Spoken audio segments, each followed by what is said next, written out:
هذا واحد العصير ديال الحامض تيجي منعش ولذيذ واقتصادي وجدوه في الدقيقة 90 بالخصوص إلا كان بارد يعني كيما توجدوه كيما تشربوه. يلا نمشيو باش غنوريكم المقادير. بالنسبة ليا أنا خديت واحد نص حامضة اللي حيت ليها الزريعة ديالها خليتها بجلوفة. أنا بالنسبة ليا درت تفاحة أونس اللي كانوا عندي صغار قشرتهم حيت ليهم القشرة ديالهم، نتوما تقدروا ديروا تفاحة، 3 البنانات، كاس ديال الليمون، الياغورت غادي ناخذ واحد 2 معالق. أنا هاد الياغورت درته مسوس نتوما تقدروا ديروه حلو، وكاس ديال الماء، وأنا نزيد عليه العسل لحقاش الياغورت عندي مسوس. المهم نتوما تقدروا تستغناو على العسل.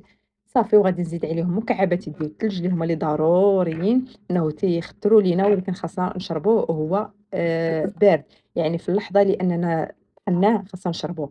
وها العصير ديالنا تيجي منعش ولذيذ واقتصادي وجدوه في الدقيقة 90 واحتفظوا بالفيديو باش ضروري